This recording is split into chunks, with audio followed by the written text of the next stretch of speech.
Fisher Price on it. You forgot you get tired, didn't you? Oh, get the Oh, like get out of here. Oh, Dave, let me see what we got here. all right. I gotta First up on our bullshit agenda. I got to tell you something real quick. Mm-hmm. I already confided in Leon. I just want to tell you. Uh-huh. I think my mom is having an affair. And really? I don't like it. An affair? Yes. Don't you have to be with somebody before you have an affair? Yes. Who's she with? Me.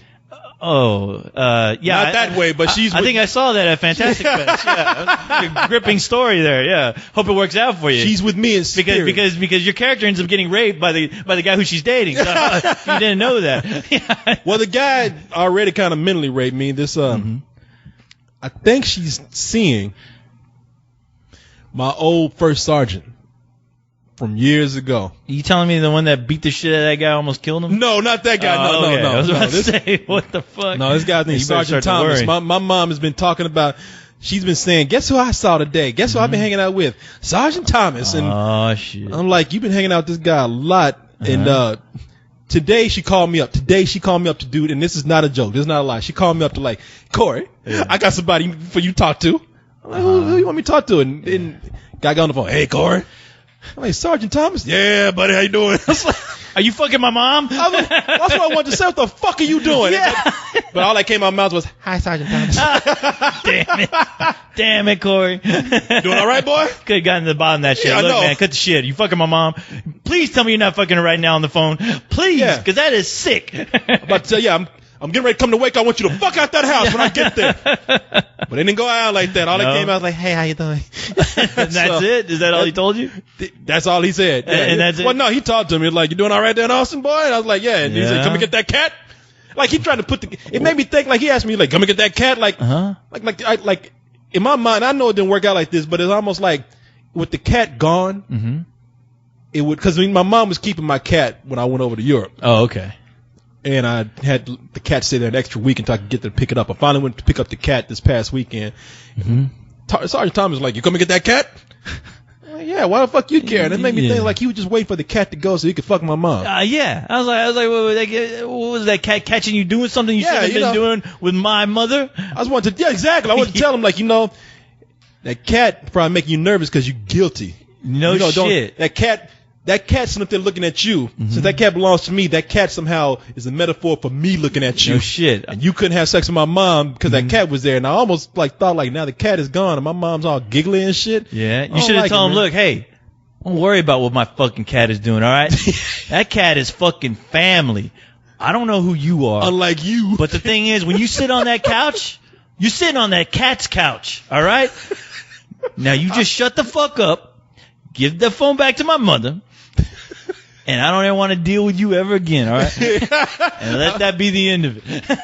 I wish it could be like that. Hi, how you doing? What'd you say, boy? I know, man. Should have heard what Leon said. Leon said, I'm going to come in and catch him like having sex with my mom, on top of my mom, and I'm going to be like, hey, he's going to look at me and be like, Coleman, about face. I'm going to turn around, and he's going to be like, up. March! I'm just going to keep on marching until I hit a wall and just keep walking to that wall. You better be careful. He's going to make that cat videotape some shit. You don't want, there's going to be a Corey Coleman mom sex tape out there. You don't want to see that. Do not want to do that. That's, I mean, do you not like this guy though? I do. You do? I just don't. You think he'd be all right with your mom? I do like him. I just don't like him on top of my mom. Oh, okay. Yeah, I don't. That's what's going. I don't know what's going on. I just know my mom. You haven't even asked your mom, like, hey, what's the deal with this I'm not going to ask her that. Why? Are you scared? No. It's your mom. I did ask Sergeant Thomas though one time. I said, "Let me smell your finger, man." No, I didn't. Damn. No, man. That smells like my mom. Yeah. Hey, wait a minute. That smells like Simon croquettes. I have to tell you, my mom. He's like, he's right, Corey. My mom makes these. My mom cannot say salmon or salmon or whatever. She makes these things called salmon croquettes. They just. You take salmon and you make it into like these little patties and mix it in with some other stuff and fry them up and serve them up that way. And for years though, she said, "What do you want to eat tonight?" I'm making salmon croquettes. I'm Who the fuck is Simon? and what about his croquettes? You know, I don't get it. I thought it was all these years up until I was probably like about 15, 16. Yeah. She used to say Simon croquettes, and I was like, who the fuck is Simon? Yeah. After all these years, who the fuck is Simon? What the fuck are you making? Yeah, exactly. Simon. It sounds a little too much like salmonella. I don't know if I want that. Yeah. Well, yeah. Who's this guy? Why does he deserve to have his own croquettes? Yeah, I don't even know what croquette. I don't even know what the fucking croquette is, but that's where I'm looking to see what Sergeant Thomas's hands smell like. They smell like Simon croquettes. I know something is afoot. Oh my god, like they're having food sex. I mean, yeah, it might be. Did you get all kind of weird images? I just don't know. I don't. Fucking ask her, dude. Ask her. Hey, what's the deal? I'm not asking. You gonna fuck this guy or what? Come on, just tell me, please. Just get it over with. We're gonna draw this out. Yeah. I don't know, man. We're making up all kinds of shit going on in my head. I don't want to think about any of it. He was just an aggressive guy, and every time I see him like possibly having sex with my mother, I see it as like rough sex, and I don't like it. Oh Jesus! Oh, yeah. Well, just, I like that. we'll just strap on a camera to your fucking cat over there next time you drop him off. Maybe you'll finally figure it out what the hell's going on. Maybe he's just over there helping her cook. Maybe that's it. I don't know what's going on. I don't like it. But anyway. Well, I wish the best to your mom. I hope she found somebody that has fun cooking. I don't know. That guy he was a cool guy, I gotta admit, but he was rough. He's rough? Yeah, he called me one time. I told Leon this. I used to put funny messages on my answer machine. And I had a message on there that was from Treasure Sierra Madre. Like badges. We don't need those stinking badges. I had that on my answer machine when you called. That's you just had that randomly on your answer machine. He called. This is back when I was in the National Guard. He called up. And I guess he heard that message, and he left a message telling me, he's like, now, Coleman, if you threw it out of that old bullshit, call me about your drill. I'm scared to call. No shit. I changed my message that day. Hi, this is Corey Coleman. I'm not leaving silly messages on my phone anymore. I had to stop doing that for a while because I put silly messages on, and then the responses I would get from friends would even be more ridiculous to where I'm like, can we hurry up and get to the point of what you're talking about? Quit making jokes about my fucking phone call message thing. I was like, that's it. There's a reason why people don't do this after a while, because you get annoying shit. All of a sudden, your friend who's calling you is trying to make a fucking funny ass voice message thing that makes no fucking sense, and you're just like, really? I cannot be a victim of this bad comedy. I know. I do not. I will not be victimized by bad comedy by my friends. Funny message. I'm gonna leave you a funny answer. You know what, man? It gets uncomfortable. I stopped doing it because you hear something like, "We don't need those stinking badges." Corey, your uncle just died. It's just like, you just like, you feel really stupid after getting some bad news. Yeah. Or you've left that silly message on your machine. They're like, Mr. Coleman, we were going to hire you, but you don't not seem to take life seriously.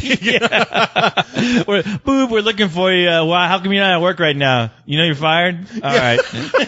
Leave that as your next fucking phone message, right? Yeah, when you get bad news that pertains to you, you feel like a complete idiot. You're like, Corey, we didn't say it at work today. Well, don't bother coming back. There's times when I just hear a funny phone message now where if I'm calling a friend and I'm fucking like, I'm trying to get a hold of him because either I need a ride or something, I hear a fucking funny message, I hang up the phone immediately as soon as I hear that, and I delete them from my phone. It's like, I'm sorry, they just don't take life too seriously, and I cannot deal with that. You know what I hate? I hate that when people do this thing, where they're just like, hey, man, how's it going? Hey, how you doing, man? Yeah, I need to really ask you for a favor because I'm stuck out here. Dude, gotcha. That is the painful, obvious one, and I hate that. And I hate that one. You know when people do that to me, you know what I do? I call them up. And I leave message after message after message of nothing. Yeah. I leave messages of running water. Yeah. I leave messages of people just talking in a parking lot somewhere. And I just let that shit run to where they just have one message after. They'll have about 20 messages of nothing. I would fart in that goddamn phone. Yeah, I just me taking a shit. I know. I had a friend who's listen to the splash kaput. his mom and his dad left him messages like that, like on their machine, like, "Hey, what's going on? I got you. I'm not here." Yeah, it's like, and oh, you're fucking man. dead in a ditch. You're trying to like tell your parents that you love them, and you get that shit, and you're just like, my fucking parents are clowns. Yeah, you sitting up there in a pool of your own blood. Yeah. Mom, Dad, call 911. Yeah. And if I don't make it, I'll let. Hey, Yeah. gotcha. As my friend was mad, he's like, "Listen to this shit. Listen to two grown adults try to be funny with their phone messages. Listen to this shit." And I'm like, "Okay, I gotta listen." And I did. And I'm like, "Man, dude, you should be embarrassed." Yeah, that's your parents. But I was laughing my ass. I was like, "That's great. If I had parents, I wish they do that." You know, it'd be worse all if the time. Yeah, they come back in like after all that shit. They come back and like, "LOL, we got you later." Oh my god. Fuck you, mother. I wish we can go into a segment just dealing with people who leave like funny texts. Like their parents try to text them trying to be cool, and they text their parents back, which is like there's some site. It's called I can't remember. We'll talk about it next week because I think it's actually pretty hilarious. Where you see some text like, "Hey, what's up, my skizzy?" And it's like, "Mom, please stop." It's like, "Oh, don't be a hater." and it's HTER. I mean, no, it's H8. Yeah. ER, yeah, a hater, yeah. They have a site that you can go to where people mess up their text. Oh yeah, I think it's made by the same people who do that. Yeah, other like site, it fills yeah. in what you want to say. And it ends up being like weird shit. Yeah. That shit is great. Yeah, man. Hey man, Oh, we got man. the story that you gave me here. Yes. This is I'm gonna read the headline to this story, and I'm gonna leave one word out of it. Man sex memoir suddenly very popular. As I leave out what that one word is describing his memoir, I'm gonna go ahead and start reading the story. All right. Bestiality advocate Malcolm Brenner, author of famed dolphin sex memoir Wet Goddess, is back in the spotlight. A self-described sex cult survivor, peyote enthusiast, and Wiccan. Oh, this dude's all fucked up, man. They might as well have him say UFO abductee, Bigfoot observist, Loch Ness monster spotter. I just like. Did they just use the word wicked? Wiccan. Oh, Wiccan. Okay, Wiccan, I thought it was the wicked. Religion. Wiccan. Yes, which is even hilarious. Yeah. Even more hilarious. I love when guys call themselves Wiccan, Yeah. even though they probably get a lot of pussy though being Wiccan. Really? Do you think they do? If somebody fucking told me they're into Wiccan, I'm like, yeah, you and fucking Sabrina the Teenage Witch. Yeah. Yes, with other Wiccan chicks. Yeah. Because Wiccan chicks love like talk about Wiccan shit. Mm-hmm. You know, you always meet these, and I know I'm gonna get a lot of shit for this, but I'm gonna jump back into the story. Before I forget, you know, you always meet these young girls who say, "I'm a witch," or "I'm Wiccan." You know, it's like, no, you just. It's another fucking hippie. Yeah, like, all right, no, hippie with a different no. name. I go, no, you're just stupid. That's all. Yeah, went out with a girl who was Wiccan, man, talking about all that You shit. did? Yeah, we were You knew this before you dated her? I didn't know. Why? I didn't know. I didn't know. I did Oh, not okay, know. okay. No, I did not I'll let know. you off the hook. No, what I'm saying is I did not know, but when she said it, it was not surprising. You know, we go out and sometimes look, it would just be out of the blue. Most of the time you could tell she was kind of a free spirit and all that kind of shit. This is the girl who had 5 piercings on her vagina. Oh, okay. But every now and then, you know, she'd go out and she'd be dressed nice and we have a good time. But every now and then she'd come out in some old gypsy shit, all that jingling shit. You know? Sounded like fucking wind chimes walking down the street. And I'm just like, God damn it. You know, it was either her or her vagina was clanging all over the place. And it was just like, and you know, and you talk to her after a while and